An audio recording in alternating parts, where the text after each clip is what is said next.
Simula nga po mga idol nang makuha ng Houston Rockets si Kevin Durant sa trade ngayong off-season, marami ang nagdududa sa kakayahan ng kanilang lineup. Kaya hindi na nga daw kaya pa ni Kevin Durant buhati ng Houston Rockets sa kampeonato next year, gayong matanda na nga ito. Magagaya lang naman nga daw sila sa nangyari sa Phoenix Suns ng mga nagdaang taon, kung saan imbis na maging competitive sa West, halos hindi nga sila nakapasok sa playoffs. Kaya sa pagpunta ni Kevin Durant sa Rockets, delikadong bumagsak ang kanilang performance. Ngunit ayon sa naging pahayag ni Alperen Sengun sa media, napakalaki ng kanyang tiwala sa bagong kakampi na si Kevin Durant. Alam niya na meron itong napakaraming experience sa crucial games at sa playoffs, kaya nakakasigurado siya na mapapangunahan nila o ni Kevin Durant ang kanilang team. Alam niya isa sila sa pinakabata, pinaka-unexperienced na team last season, kaya kailangan talaga nila ang presensya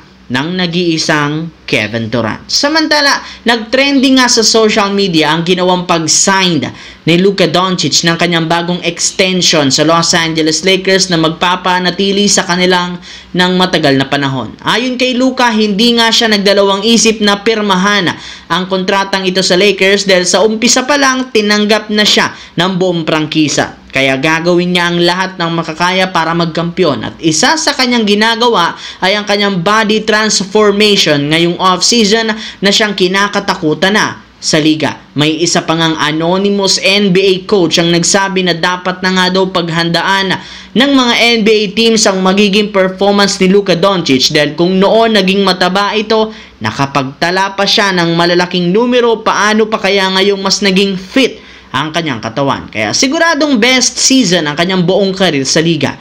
Mismong si Draymond Green na rin naman ang nagsabi na inaasahan niya na makukuha ni Luka Doncic ang MVP award next year. Sa kabilang banda, kung inyo ngang matatandaan, matapos lamang na hindi na naman maging maganda ang kampanya ng Milwaukee Bucks last season, ay naging questionable na ang future ni Giannis Antetokounmpo sa team. May mga nagsilabasa noon ng mga balita patungkol sa posibilidad na mag-request ito ng trade as soon as possible para makalipat siya ng ibang kupunan na magbibigay sa kanya ng mas malaking chance ang magkampiyon. Kaya dahil nga sa pangyayaring ito, maraming mga teams ang bigla na lang nagka-interes at naghanda sa posibilidad na pagiging available ni Giannis Antetokounmpo sa trade. Mismong siya na ang parating nagpapahiwatig sa media, gusto niyang lumipat sa isang team na mayroong malaking market. Kaya halos lahat bumuo bigla ng plano, kabilang dyan ang Golden State Warriors.